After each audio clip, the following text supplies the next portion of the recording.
Os Ungidos, capítulo 11. Deus é honrado no Monte Carmelo.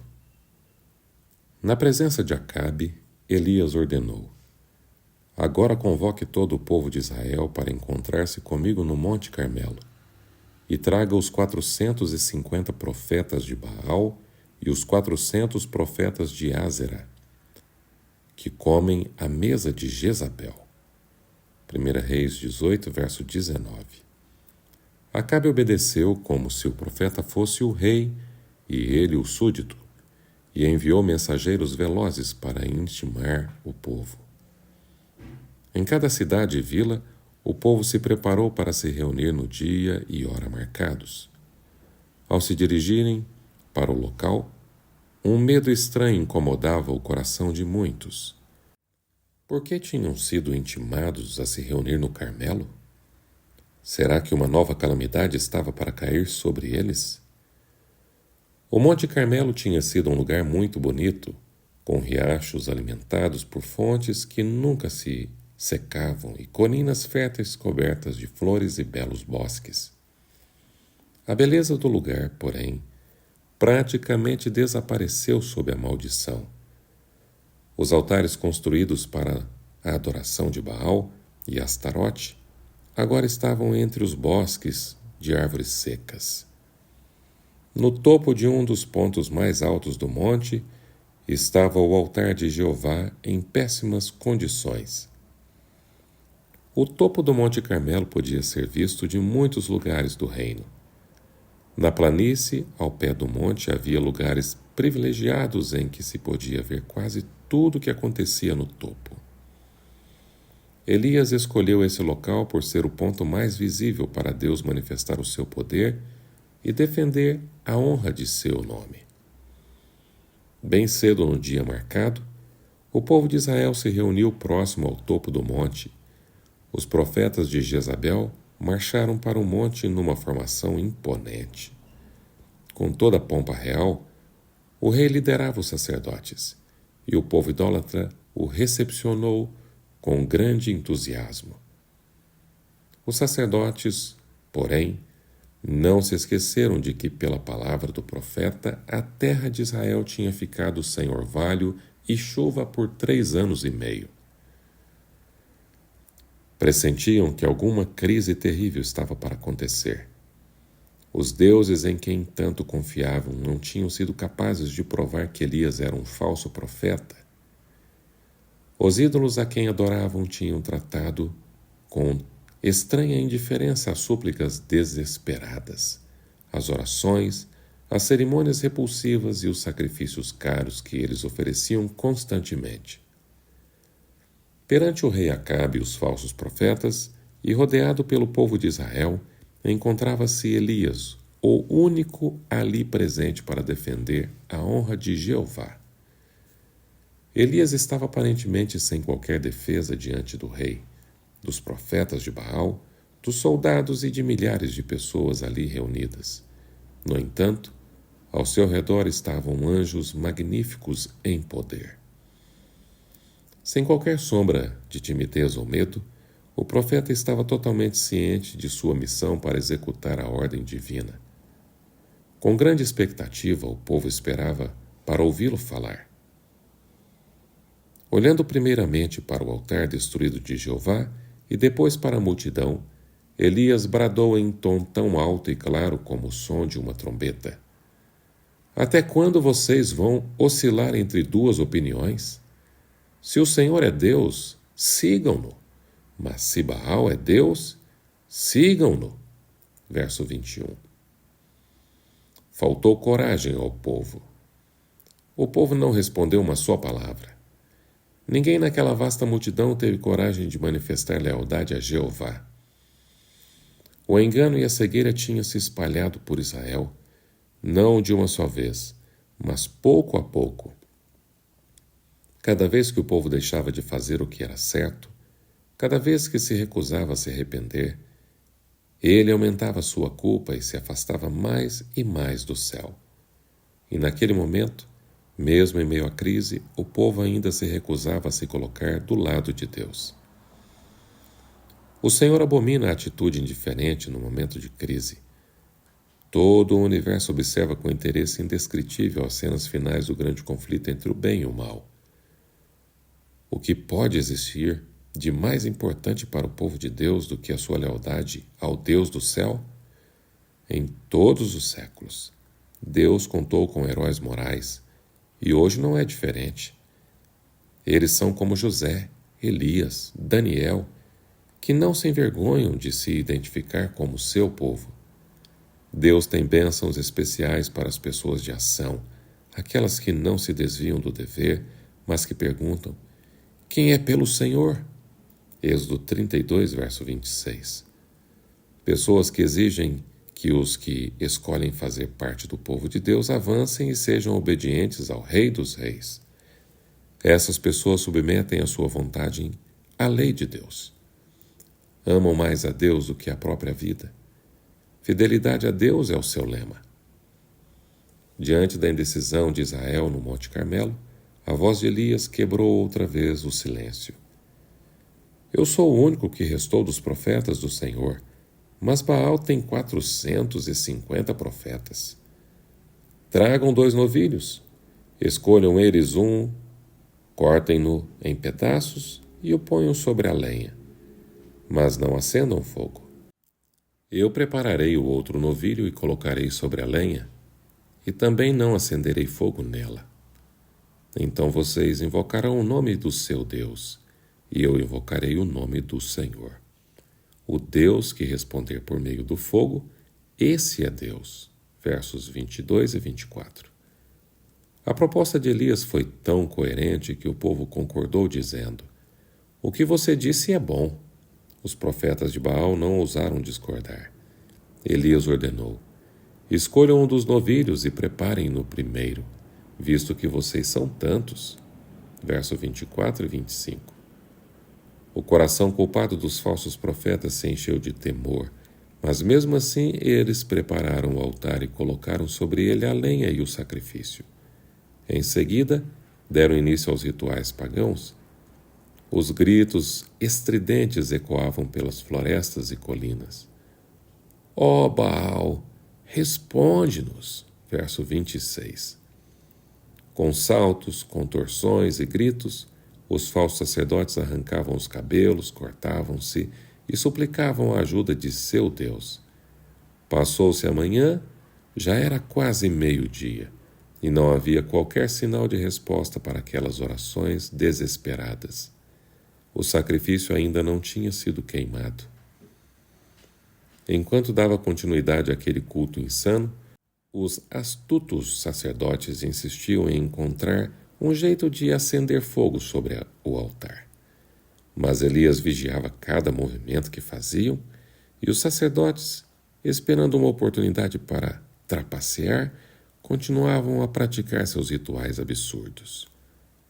Ao meio-dia, Elias começou a zombar deles. Gritem mais alto, dizia, já que ele é um Deus. Quem sabe está meditando, ou ocupado, ou viajando. Talvez esteja dormindo e precise ser despertado.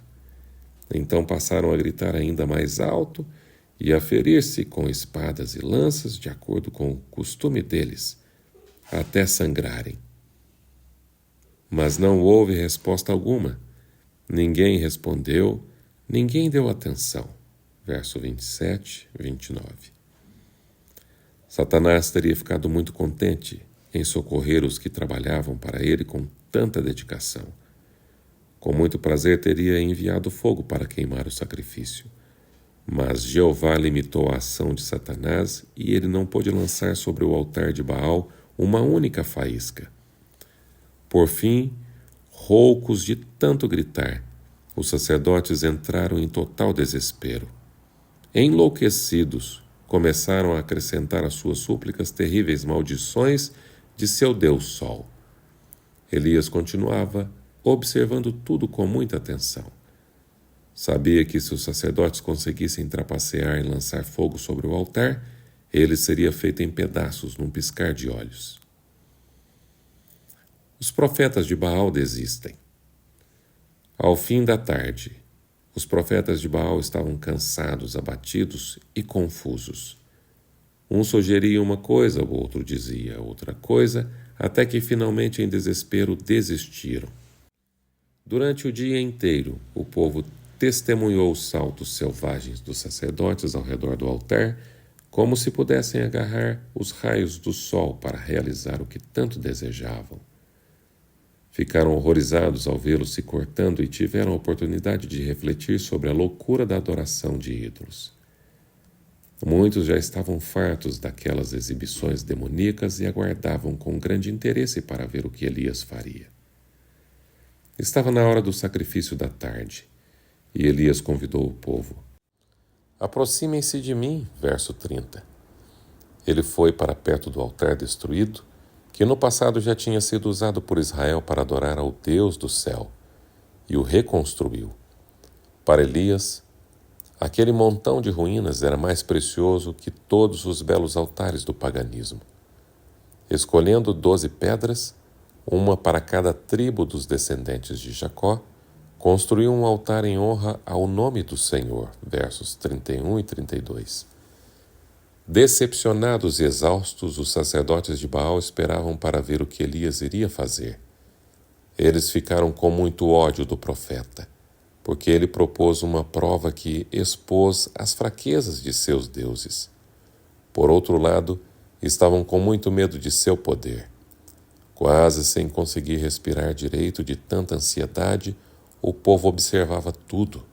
A atitude calma do profeta estava em contraste gritante com a agitação e a loucura dos seguidores de Baal. Assim que acabou de reconstruir o altar, o profeta abriu uma valeta ao redor dele. Organizou a lenha, preparou o bezerro e então colocou o sacrifício sobre o altar. Encham de água 4 jarras grandes, ele ordenou, e derramem-na sobre o holocausto e sobre a lenha. Façam-no novamente, disse, e eles o fizeram de novo. Façam-no pela terceira vez, ordenou, e eles o fizeram pela terceira vez. A água corria do altar, chegando a encher a valeta. Versos 33 a 35. Depois de lembrar o povo de seu longo período de apostasia, Elias os convidou a humilhar o coração e voltar para o Deus de seus pais, para que a maldição sobre a terra fosse finalmente retirada. Então, curvando-se em reverência ao Deus invisível, ele ergueu as mãos para o céu e ofereceu uma simples oração. Os sacerdotes de Baal tinham gritado e dado saltos desde a manhã até a tarde, mas na oração de Elias não se ouviu nenhum grito enlouquecido ecoar pelas colinas do Carmelo.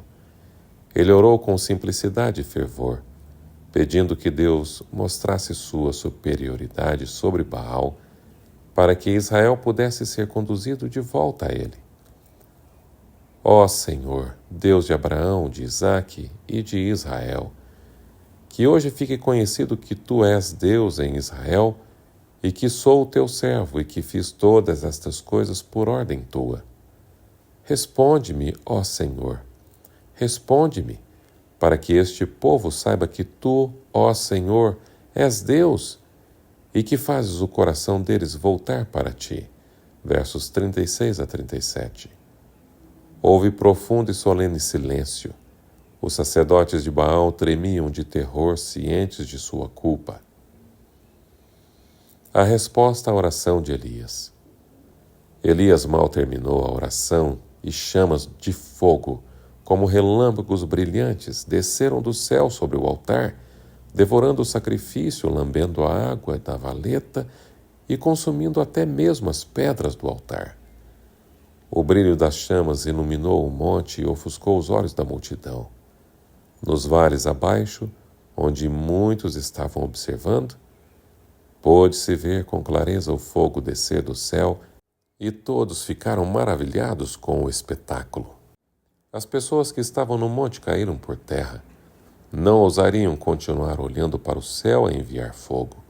Convencidos de seu dever em reconhecer o Deus de Elias como Deus de seus pais, eles gritaram em uma só voz: O Senhor é Deus! O Senhor é Deus! Verso 39. O grito ressoou sobre o monte e ecoou pela planície.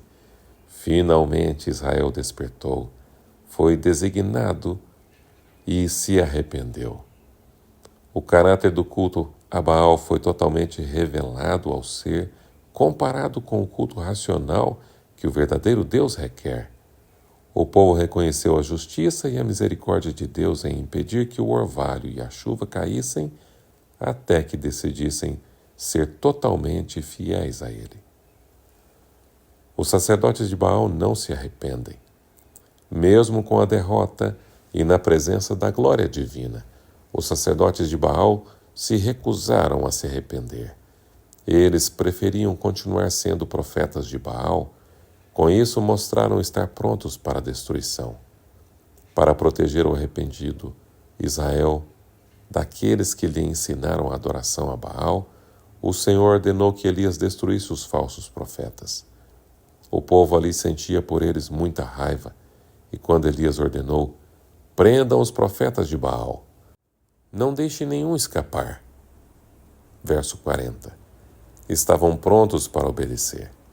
Eles levaram os sacerdotes para o ribeiro de Quizon, e ali, antes de terminar o dia que marcou o início de uma decidida reforma, os sacerdotes de Baal foram mortos.